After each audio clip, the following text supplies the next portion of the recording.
పట్టు వదలని విక్రమార్కుడి శవాన్ని భుజాన వేసుకుని నడిచిపోతూ ఉంటాడు, తెలుసు కదా. అయితే ఆ విక్రమార్కుడికి ఒక సింహాసనం ఉంది. ముందుగా ఆ సింహాసనం ఎలా వచ్చిందో తెలుసుకుందామా మరి? భూలోకంలో ఉజ్జయిని అనే మహానగరం ఉంది. అయితే ఈ పట్టణం మాలవ దేశంలో సిప్రానా నదీ తీరంలో ఉంది. ఇక్కడే సాందీపముని ఆశ్రమం కూడా ఉంది. కృష్ణ బలరాములు విద్యనభ్యసించిన చోటిదే. ఇంతకీ ఈ మహాపట్టణంలో మేడలు మేరు పర్వతాన్ని మించి ఉంటాయట. ఆ మేడల్లో ఉండే ప్రజలు పాపరహితులు, భాగ్యవంతులు, అజాతశత్రువులు. అంతటి అందమైన మహత్తరమైన ఉజ్జయిని నగరాన్ని పరిపాలించే చంద్రగుప్తుని కుమారుడు భర్తృహరి. ఆ భర్తృహరికి సవతి తల్లి కుమారుడైన అతనే మన విక్రమార్కుడు. వీరికి మంత్రి భట్టి గారు. కొన్నాళ్ల తర్వాత రాజ్యభారాన్ని తన తమ్ముడైన విక్రమార్కుడికి అప్పగించి భర్తృహరి రాజ్యత్యాగం చేసి దేశాంతరం వెళ్ళిపోయాడు. తర్వాత మన విక్రమార్కుడు ధన కనక వస్తు వాహనాలతో పేరు ప్రఖ్యాతులతో రాజ్యమేలుతూ ఉంటాడు. అలా ఉండగా భూలోకంలో విశ్వామిత్రుడు దేనినో ఆశించి కఠోరమైన తపస్సు చేయసాగాడు. ఈ సంగతి ఇంద్రుడికి తెలిసింది. ఎలాగైనా తపోభంగం చేయాలని రంభా ఊర్వశులను ఆజ్ఞాపించాడు. అయితే ఇద్దరిలో ఎవరు వెళ్ళాలన్న సందేహం కలిగింది. అప్పుడు ఎవరి నాట్యం బాగుంటే వారిని పంపాలని నిర్ణయించటం జరిగింది. ఇంతకీ ఆ రోజు నాట్య ప్రదర్శనలో ఎవరిని సరిగా నిర్ణయించలేకపోయారు.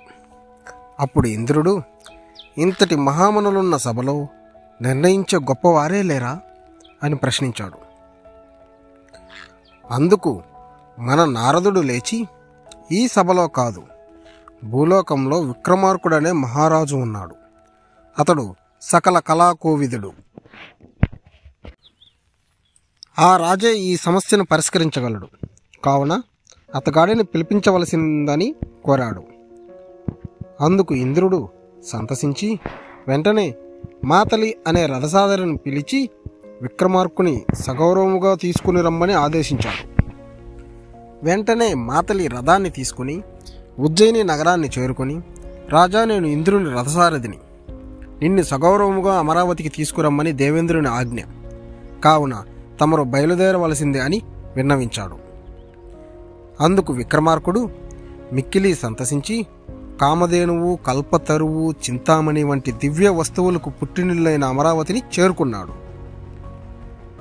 విక్రమార్కుని సవినయముగా ఆహ్వానించిన అమరేశ్వరుడు తన పక్కనే ఉన్న మణిమయరత్న ఖచ్చితమైన సింహాసనం మీద కూర్చోబెట్టుకుని కుశల ప్రశ్నల అనంతరం అసలు సమస్యను వివరించాడు.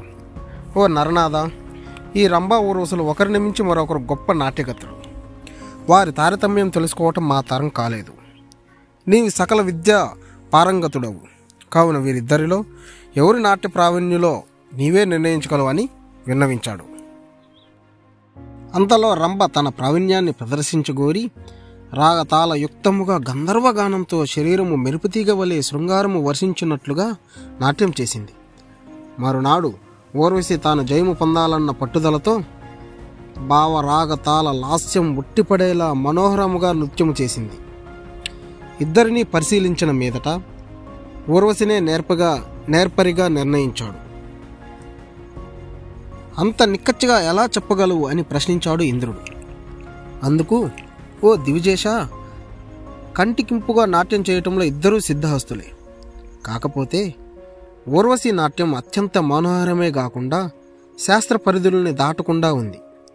అందువల్ల ఊర్వశినే నిర్ణయించటం జరిగింది అని చెప్పాడు. అప్పుడు ఇంద్రుడు అతని మేధాశక్తికి సంతోషించి దివ్యాభరణాలతో పాటు నవరత్న ఖచ్చితమైన సింహాసనాన్ని కానుకగా ఇచ్చాడు. ఆ సింహాసనానికి అటు 16 ఇటు 16 మొత్తం 32 బంగారు అందమైన బొమ్మలున్నాయి.